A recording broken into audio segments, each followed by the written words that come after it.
Бүгдээрэнд нийгмийн мэндийг хүргэе. Оюун болор байна. Солонгоо байна. За бид хоёр та бүхэнд амлсан ёсороо өнөөдөр тархалтын талаар болон кортизол детокс буюу амжилттай турсан хоолныхаа дэлгэрэнгүй талаар дэлгэрэнгүй ярилцахаар бэлэн болсон байна. Тийм байна. За тэгэхээр өнөөдрийн хамгийн гол сэдэв бол тархалт. Өмнө яагаад гэхээр тархалт гэж яг юу юм бэ гэдгийг ихэд ярилцъя.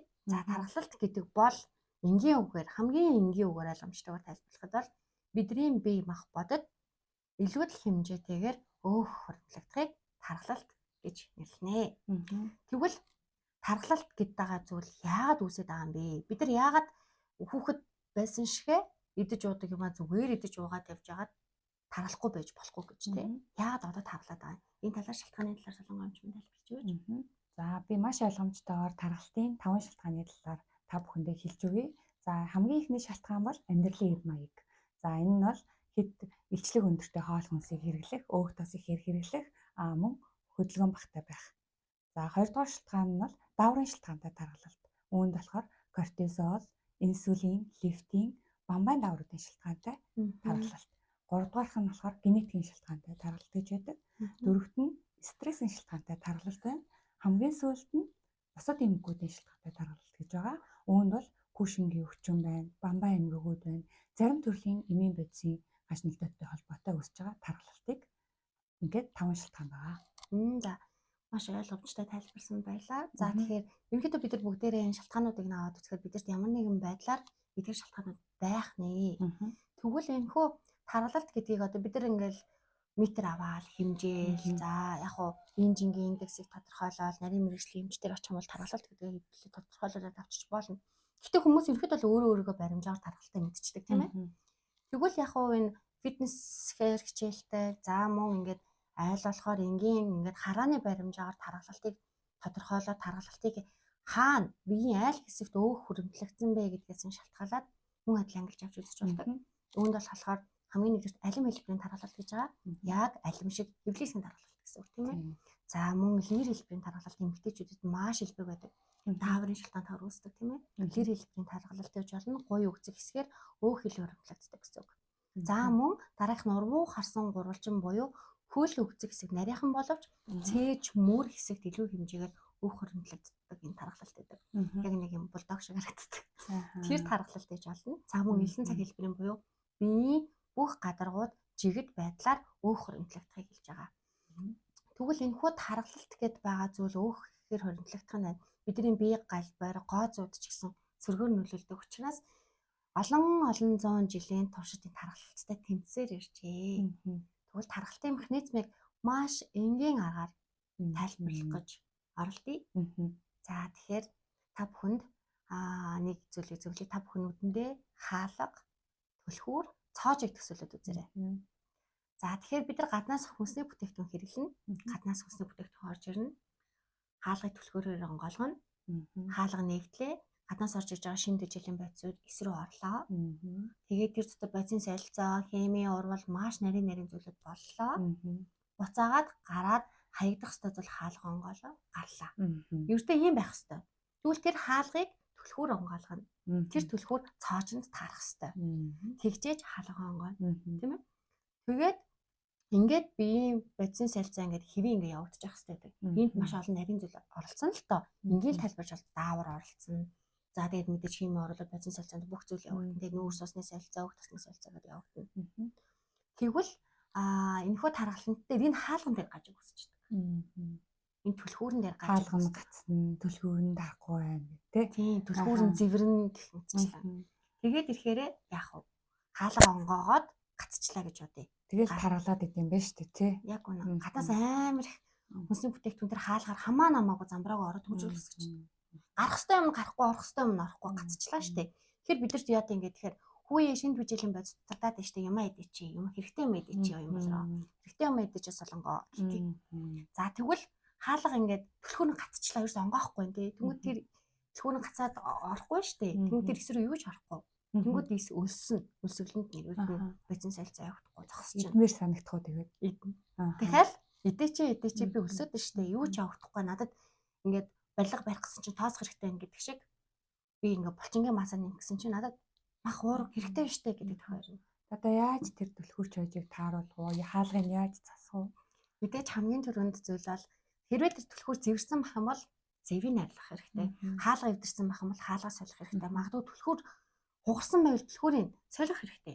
Тэгвэл энэ хүү засах механизмыг мэддэг хүн маань татаа шүрлийн эмч маань сууж байна. Тэгэхээр солонгоо эмч буюу татаа шүрлийн эмч дээр очиод та түлхүүрээ солиулж болно. Магадгүй хоол эмчилгээ, дасгал хөдөлгөөн, эмийн эмчилгээгээр түлхүүрээ солиулж болно. Хаалгаа янзалж болох нь байна. Харин тархалтынхаа шалтгааныг ер нь бол мэрэгжлийн эмчдэр очиж одоо онцлуулах нь шүү дээ. Тэгээд тэрийгэ ямар шалтгаантай тархалт байна, түүндээ тохирсон эмийн эмчилгээ, хоол эмчилгээ, даавар эмчилгээ хийдэг байх юм тий. Яг зөв. Тэгвэл бид хоёрын кортизол детокс одоо хүмүүс детокс гэж яриад байна. Детокс гэж. Энэ юу юм гэхээр одоо хамгийн ихний шатанд тэр түлхүүр зүгээр зэвэрсэн байна гэж төсөөлчих. Тэр зэвийг хайрлах гээд байгаа байхгүй юу? Зүгээр энгийн байдлаар төвөггүй. Тэгээд кортизол детокс хийгээд үр дүн гарч байгаа нь тэр түлхүүрийн янзлсан юм чи яах юм бэ? Одоо бизнес солиод засагдчих шүү дээ. Хаалга онгох үедээ онгоод, хаагдах үедээ хаагдан дүүжих үедээ дүүжих. Окей, it's okay ингээд бүцэл сах.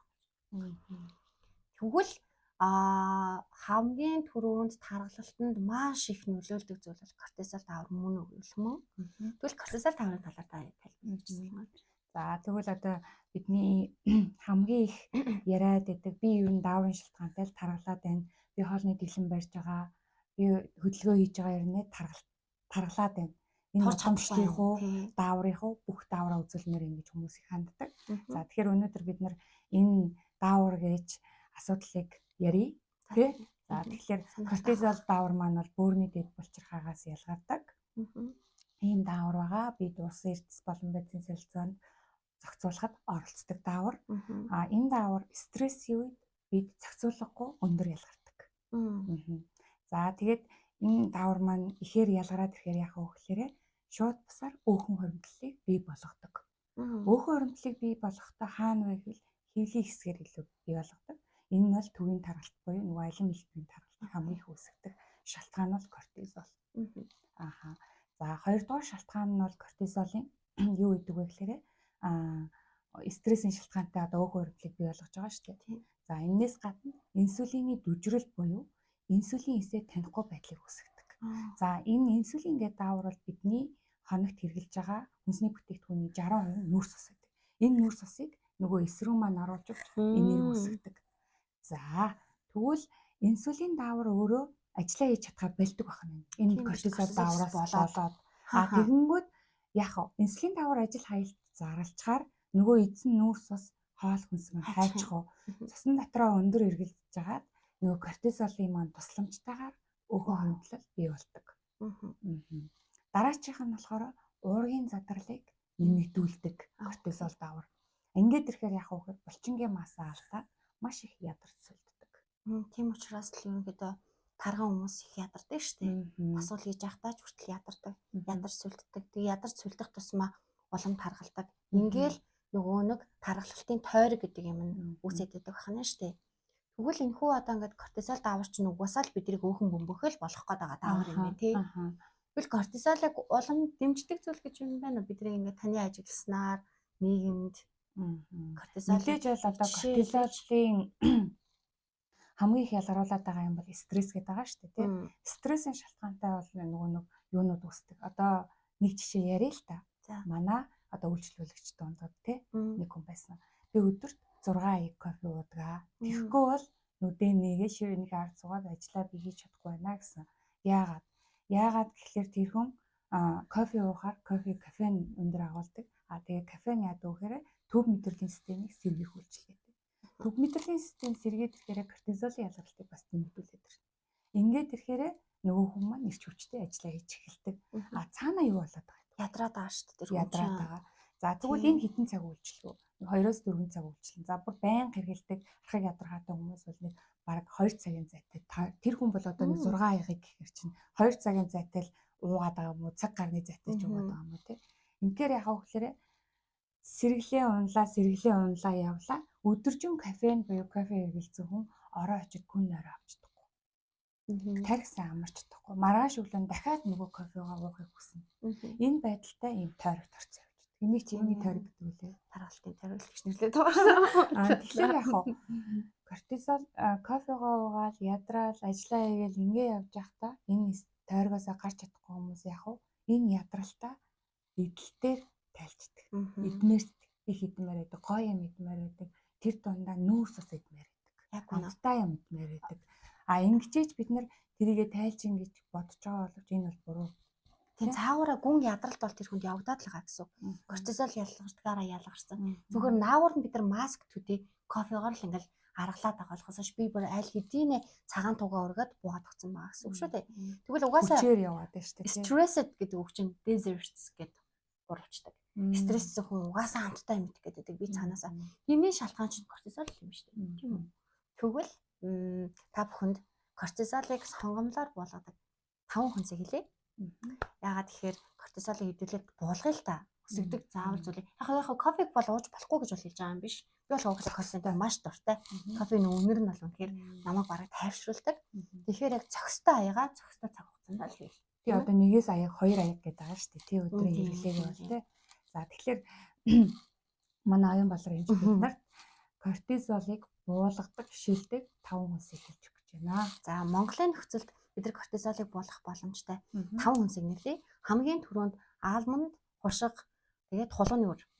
Халистай энэ самар байгаа. Яагаад тэгэхээр самар болон энэ хулууны үрэнд агуулгадж байгаа бодисууд нь бүгд биеийг маш сайн тайвшруулдаг. Тэгээд бидний биед хэрэгтэй өөх тосны одоо хэрэгтэй өөх тос шүү. Хэрэгтэй өөх тосыг хангалттай хэмжээнд өгч чаддаг. За дээрэс нь хальс нь бол биднэрт эслэг болждаг. Бас юм давталтай бонустай байна шүү. За дараагийн нэг хүнс бол өндөг байгаа. Өндөг бол маш уургийн агуулмжтай. За гуравт нь мэдээж мах байгаа. Мах яа дуртай тий. Цангис. Цангис за тэгээд тараг. Энэ бол манай Монголд илбэг олдох боломжтой. Өдөр тутамдаа хэрэглэх. Тийм. Тэгвэл цангисыг яагаад хэрэглэдэг юм бэ гэхээр цангис бол маш өндөр антиоксидант буюу өрсөлдөөс хүчтэй учраас кортизолын нөлөөгөөр стресстэй ирэхээр хүний биед өрсөлийн процессыг сэдрээд эхэлдэг. Тэрийг нь бид нар намжаах зорилгоор цангисыг удирддаг. Гэхдээ яг цангисаар нэг зүйлийг хэлье. Цангисыг хатаасан хуурай хэлбэрээр нь битгий хэрэглээрэй. Эсвэргээр Монголд хүн тохирдохгүй харин халуун усанд хандалж бөмбөөлгөж гэдэг юм шүүс байдлаар оруулах маш өртөнтэй шүү. За мэдээж өндөгөө бол ойлгоцсон маа тий. Кортизол чинь бидний уургийг задраагаад идэв юм шүү дээ. Биеинд уургийг булчин авчдаггүй юм байна. Задраагаад идэв юм. Тэгвэл бид нар уурга нөхөд өгч л доо. Тэгвэл мэдээж кортизол буурна шүү дээ тий. Тэгэхээр өндөг болон махнаас уургах хэмжээг авчин гэсэн үг. За мэдээж тараг яагаад тараг юм бэ гэхээр тараг өөрөө маш essential буюу маш хэрэгтэй амин хүчлүүд агуулсан байдаг. Тийм учраас амин хүчил чи өөрөө уургийн бичил нэгдэл шүү дээ. Тэгэхээр амин хүчил тэгээ ашигтай бактери за тэгээд мэдээж тайвшруулах үйлчилгээтэй тараг бол маш бэс тайвшруулах үйлчилгээтэй учраас таргийг хэрэглэдэг. Энэ 5 хүнсийг тогтмол хэрэглэвэл кортизолын шалтгаантай алим хэлбэрийн тархалттай болохгүй байх нэ. За тэгвэл та бүхэндээ би өнөөдөр энэ кортизол буулгадаг 3 өглөөний хоолыг хэлж өгөх гэж байна. За 3 өглөөний хоолндоо юу хэрэгжилжсэн бэ гэхлээр би одоо дэлмийнхээ үед те. За нэгдүгээрт нь бол алим, үзэм, цинамон гурыг хуураад хэрэгжилжсэн. Энэ бол маш амттайсан. Дараачих нь болохоор лей, цангис, тэгээ цинамонтой бас хуурж идчихсэн. За 3 дугаарт нь бол би гурвалжин будаа, авокадо, гүнждийн тостой хэрэгжилжсэн. Тэгээ бүгдээрээ бол амттай, уйг байсан. Тэгээд өсгөө. Гэсэн маш бест байсан. Солонгоч маань 3 хүүхэдтэй гэж хэлсэн тий. 3 хүүхэдтэй асарна, баган жаахан, за дээрэс нь нөхрөө хайлж халамжлана, өөртөө цаг гаргана гэд маш ийм их ажлын хажуугаар өглөөний энэ 3 цаг гэдэг танд амархан байсан.